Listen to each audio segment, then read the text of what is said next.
தங்கம் ஒரு பக்கம் எகிரி கொண்டிருக்க, அதன் சகோதரர் வெள்ளியோ கடந்த சில மாதங்களாக முதலீட்டாளர்களை ஒரு வழி பண்ணி கொண்டிருக்கிறது. இப்போது தங்கம் வாங்கலாமா வேண்டாமா என்ற கேள்வியைப் போலவே இப்போது வெள்ளி வாங்கலாமா வேண்டாமா என்ற கேள்வி பலருக்கும் எழலாம். அதற்கான பதிலை நிபுணர்கள் தந்துள்ளனர்.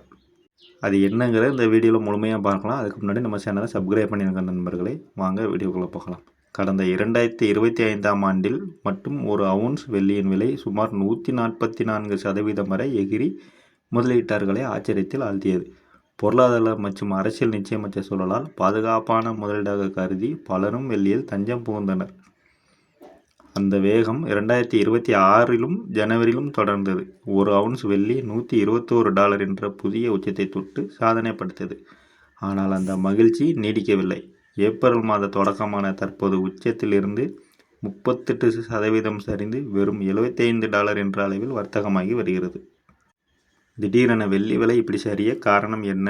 $100 கீழ் கிடைப்பதால் இப்போது வாங்கலாமா? விரிவாக பார்ப்போம் வாங்க.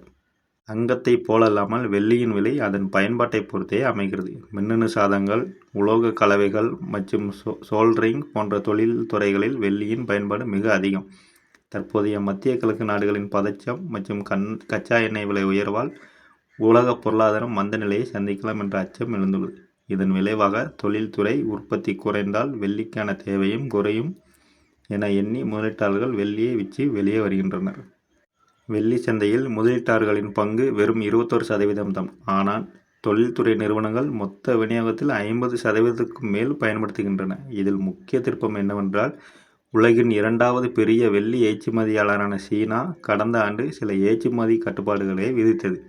தன் நாட்டு மின் உற்பத்தி துறையை பாதுகாக்க சீனா எடுத்த இந்த முடிவு உலக சந்தையில் வெள்ளி தட்டுப்பாட்டை ஏற்படுத்தி கடந்த 2025இல் விலையை உயர்த்தியது. இந்த கட்டுப்பாடுகள் 2026 மற்றும் 2027 வரை நீடிக்கும் என்பதால் நீண்டகால அடிப்படையில் விலை உயர வாய்ப்பிருப்பதாக கருதப்படுகிறது. வெள்ளி விலை இப்படி சரிய காரணம் என்ன? முதலீட்டாளர்கள் கவனத்துக்கு வரலாற்று ரீதியாக பார்த்தால், தற்போதைய 38% சரிவு இன்னும் சில காலம் நீடிக்கலாம். எண்ணெய் விலை உயர்வால் ஏற்றப்பட போகும் பொருளாதார மந்தநிலை வெள்ளி விலையை மேலும் கீழிறக்க வாய்ப்புள்ளது.